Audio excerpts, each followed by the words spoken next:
Iniisip mo ba kung ano ang dulot ng pagtatanim at pagkakaroon ng croton plant sa ating tahanan at bakit marami ang may tanim nito?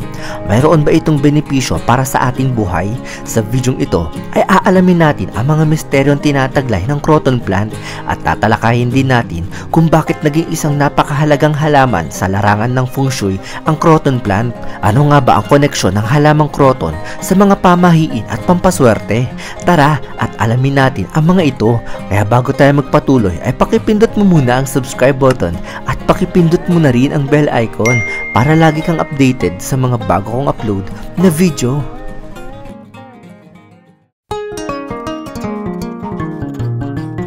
Ano nga ba ang katotohanan sa croton plant? Una sa lahat, ang croton ay isang klase ng halamang ornamental na kilala sa mga makukulay na dahon at tinagurian itong kaleidoscope plant dahil sa mga magkakahalong kulay sa mga dahon nito. Kabilang ang halamang ito sa evergreen shrubs, ibig sabihin, ito yung mga halaman na kumakapal at matagal ang buhay. Madalas natin makita ang halamang ito na may kulay golden yellow at marami pa itong taglay na magkakahalong kulay tulad ng pula, berde at orange. Kaya naman, isa ito sa mga outdoor plant na nakapagbibigay ng buhay at ganda sa labas ng ating tahanan.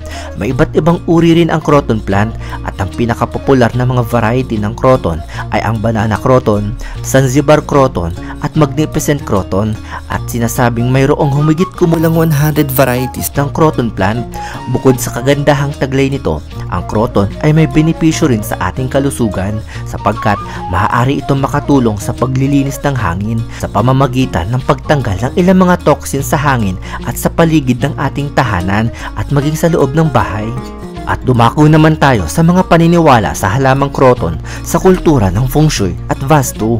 Ayon sa masusing pagsasaliksik sa kultura ng mga simbolismo at kahulugan sa feng shui at vastu, ang croton plant ay kilala sa pagpapalakas ng positibong enerhiya o chi sa isang bahay at lugar kung saan may aktibong paggalaw ng tao tulad ng opisina o mga business places.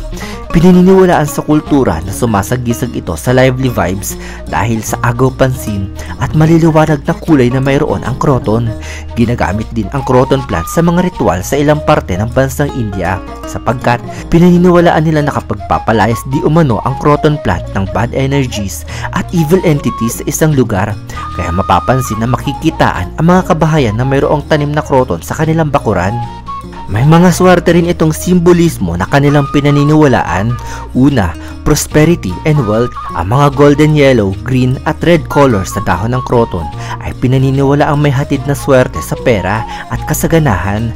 Ayon sa feng shui at vastu, isang positive energy magnet ang croton plant at nagpapaganda di umano ito ng takbo ng kapalaran para sa hinaharap sa usaping kasaganahan at yaman.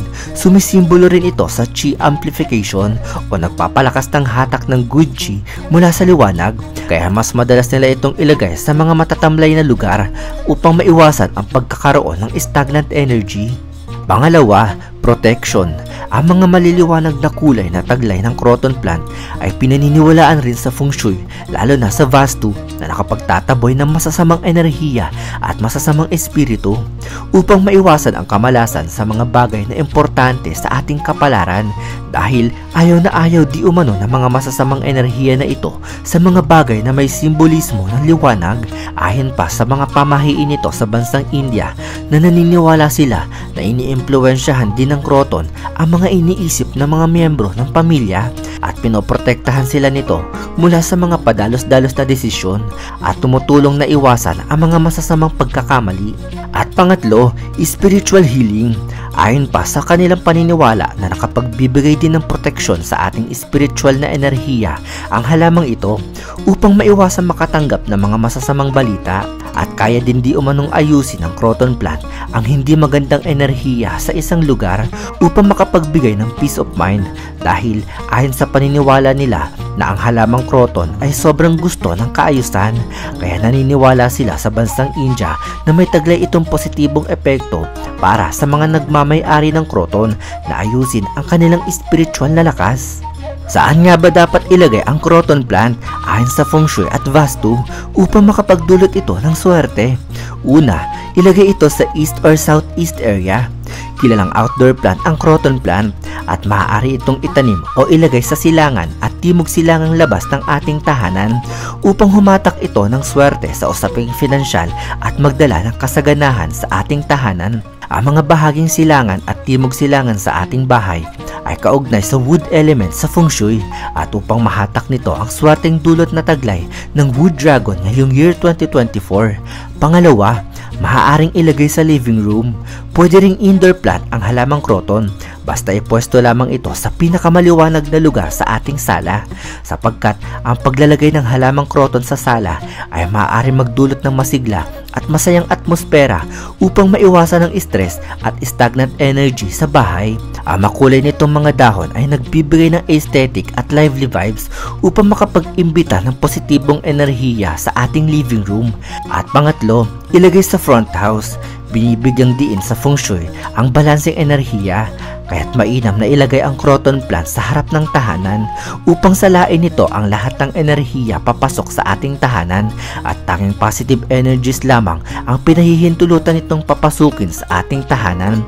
Isang wood element ang croton at mainam itong mag-absorb ng flow of chi dahil pinaniniwalaan sa feng shui na nasa anyo ng flowing water ang chi papasok sa tahanan at isa ring chi amplifier ang croton na magdudulot ng dagsa ng swerte papasok sa tahanan.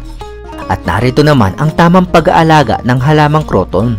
Napakadali lamang alagaan ng croton plant sapagkat native ito sa Southeast Asia at nangangailangan ang croton ng maraming sikat ng araw at dapat din itong ilagay sa mga pwestong maliliwanag, ngunit sa panahon ng summer ay mas mainam na isilong ito sa malilim na pwesto upang hindi masira ang mga dahon nito sa tindi ng init. Nangangailangan din ng regular na dilig ang croton plant, ngunit siguraduhin hindi ito mabababad sa tubig dahil ayaw nito ng stagnant water sa paso o basang-basang lupa sa pinagtataniman nito.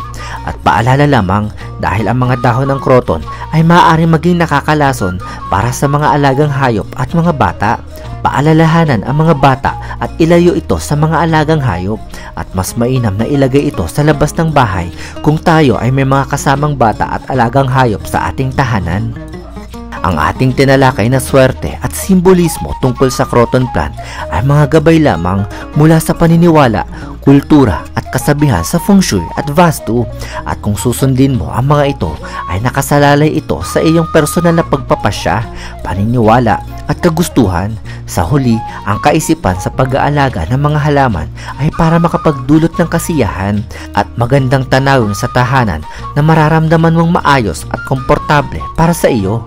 Subukan ang paglalagay ng halamang croton at obserbahan kung paano ito nakakaapekto sa enerhiya at atmosfera sa iyong tahanan dahil ang swerte ay darating kung tayo ay masikap, may pangarap at may pananalig sa Diyos.